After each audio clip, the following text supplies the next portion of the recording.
A-t-il écouté cette vidéo qui est d'un manque de respect et d'un mépris pas possible? Et je vous donne un commentaire à la fin. Talk about countries taking on their own autonomy. You are on African soil, not for the first time, but this is the Général, moment parlons to de ask l'autonomie about des pays. one of the countries that has Vous êtes sur taken le sol africain, its own pas pour autonomy, la and that's première Burkina fois, Faso. mais c'est une bonne occasion de Your parler d'un remarks pays qui a pris son recently autonomie, at the Senate le seem to Burkina suggest Faso. that he's diverting, Vos that's, récents propos au General Sénat Traoré, semblent is suggérer que diverting le his $4 général billion Traoré reserves to détourne sustain ses his 4 military milliards de rule réserves d'or rather pour than for soutenir son régime public militaire, welfare. These plutôt que pour le remarks bien-être public. sparked Ces propos widespread, ont suscité une large condemnation condamnation à across the travers le continent. continent. What Que does he vouliez-vous mean dire by par that cette statement? déclaration? Let me speak to Burkina Faso's sovereignty. They maintain their sovereignty. Permettez-moi de parler de la souveraineté du Burkina Faso. Ils maintiennent leur souveraineté. Ils décident comment utiliser leurs ressources, à qui elles vont pour le soutien militaire. C'est leur droit souverain. Mais mon avertissement, d'un point de vue militaire, était lors d'une question directe au comité des forces armées du Sénat. Le Burkina Faso fait beaucoup de choses positives pour avancer. D'accord, mais on regarde l'aspect militaire, sachant que c'est l'épicentre du terrorisme mondial.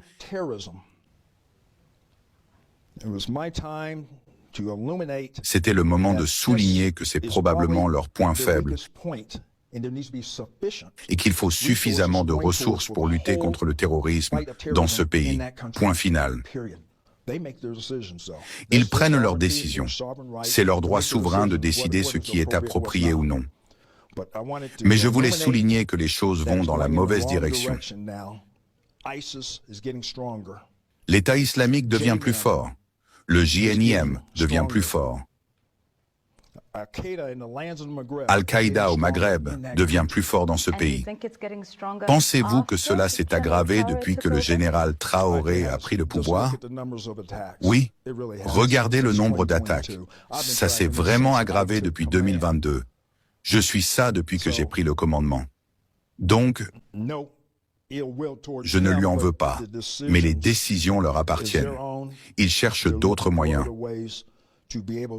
Ils sont toujours en posture de combat. Ça va juste demander plus de ressources. Vous maintenez donc ces propos, car il y a eu des pressions pour que vous les retiriez? C'est mon évaluation. Ça empire. Il faut faire plus.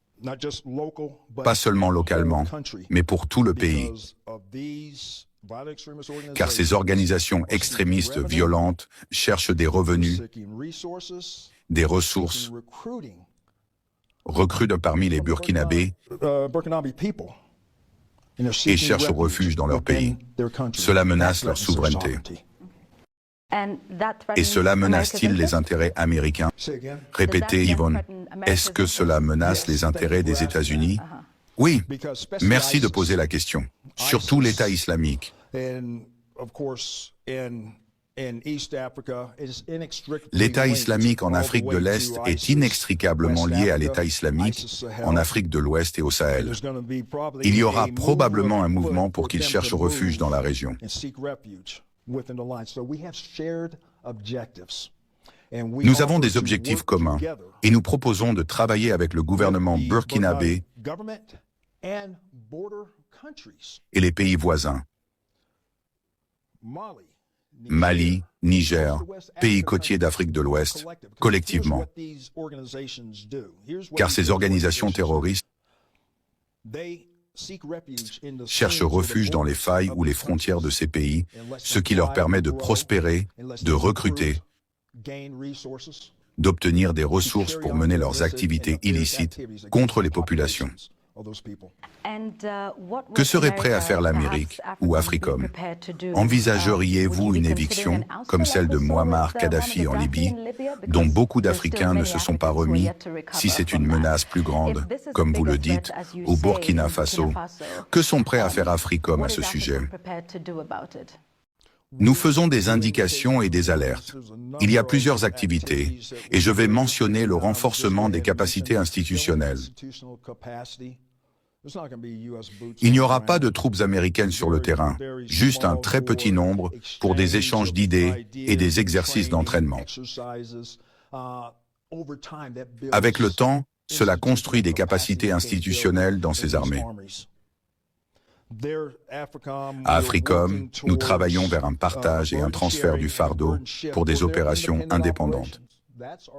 C'est notre objectif. Nous avons des objectifs communs, car ces groupes terroristes peuvent menacer notre territoire. Nous sommes en phase. J'étais récemment à l'exercice African Lion au Maroc, avec plusieurs pays travaillant ensemble, invités ici aujourd'hui pour cette conférence. Est-ce que le Burkina Faso est invité aujourd'hui à cette conférence?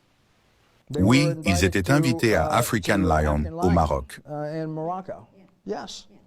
Oui, comme je l'ai dit, nous avançons. Nous avons cet objectif commun de vaincre le terrorisme. Ok, à propos de cela, les réactions à vos déclarations sur le Burkina Faso ont été que plusieurs leaders africains estiment que vous parlez de questions de souveraineté dont l'Amérique ne devrait pas se mêler.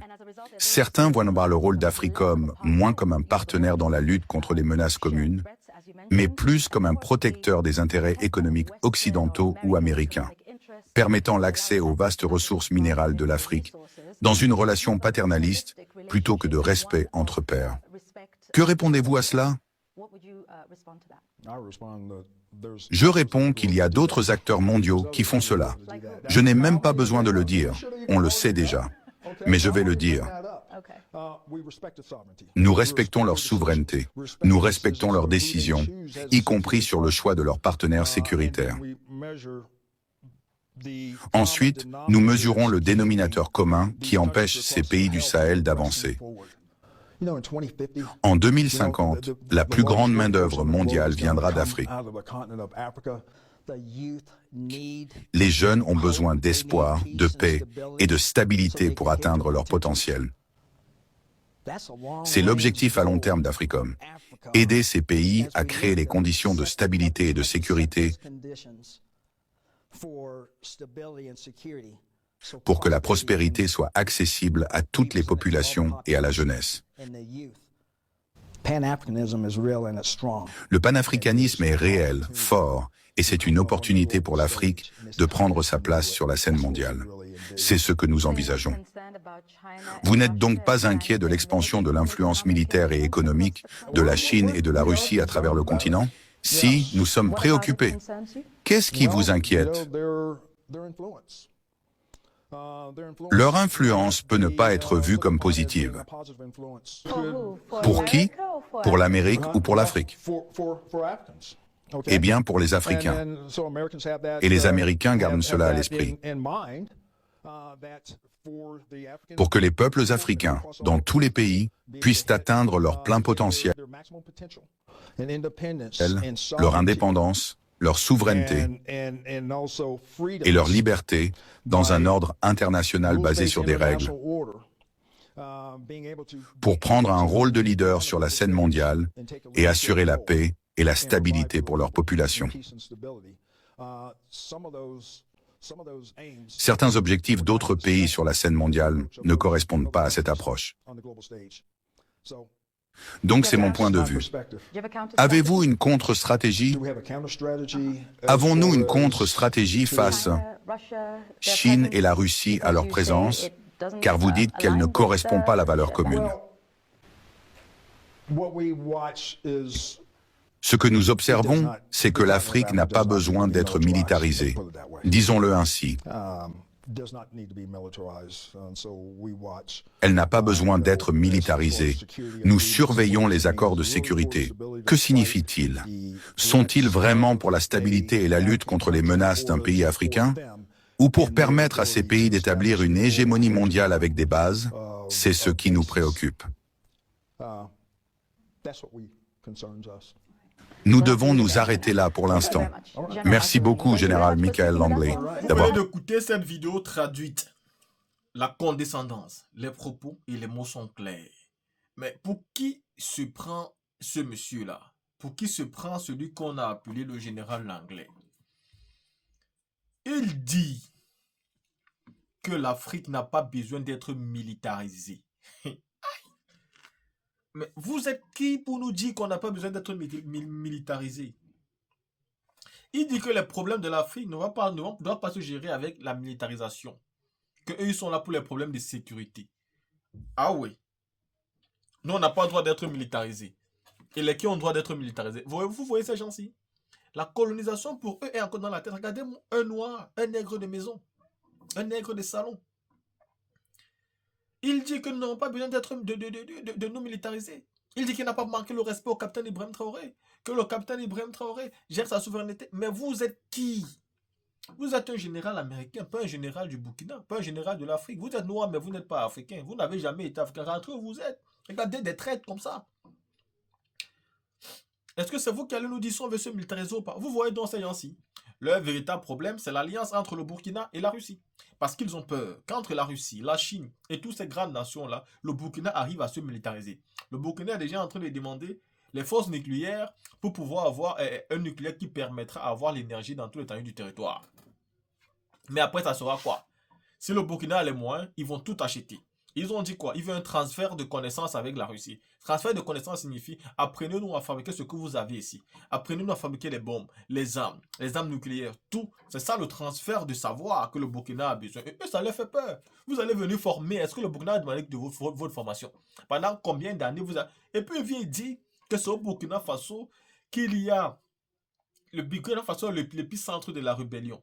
Mais pendant des années, des décennies, vous avez géré avec tous les présidents qui sont passés. Les rebelles ont toujours été là. Les terroristes, même pas des rebelles, les terroristes sont toujours passés. Quand on est rebelle, c'est vraiment pour lutter pour une bonne cause. Mais les terroristes, des djihadistes, des extrémistes, ont toujours été là pour détruire. Vous n'avez jamais rien fait.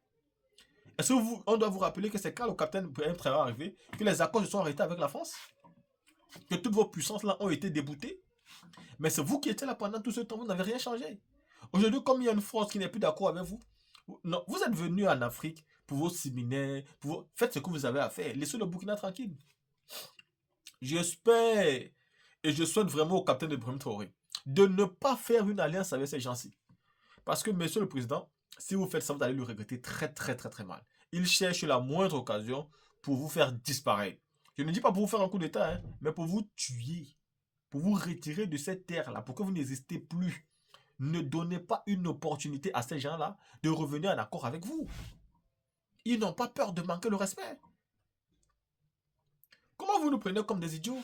Et vous nous dites qu'on n'a pas besoin de forces militaires. On a donc besoin de quoi? Qui va nous protéger? Qui? Donc quand on aura besoin de protection, on viendra chez vous. Et celui qui nous protège, on ne le doit pas tout. Celui qui vient vous protéger militairement, mais vous lui devez tout. Vous lui devez la vie. C'est lui qui vous protège. Tout ce qu'il veut prendre comme richesse, il prend. C'est lui qui vous protège. Non, on n'en a plus besoin de ça. En réalité, ils ont peur parce que les pays africains sont en train d'ouvrir le cerveau. Ils sont en train de se développer mentalement. Et qu'aujourd'hui, le capitaine Ibrahim Traoré est en train de changer les mentalités de tous les États. Ils ont peur que le Burkina s'en sorte, que le Mali s'en sorte, que le Niger s'en sorte sans eux. Parce qu'ils savent que si ces pays s'en sortent sans eux, bah, les yeux de tout le monde seront déjà. Aujourd'hui, c'est eux qui financent les rebelles. C'est eux qui financent les terroristes. Ils donnent les drones, ils donnent les armes, ils donnent tout pour que les guerres s'accentuent. Mais le Burkina ne cesse de gagner du terrain. Et ça sera encore plus. Vive le capitaine Ibrahim Traoré. Vive l'AES. Vive l'Afrique libre. À bas l'impérialisme et à bas le colonialisme.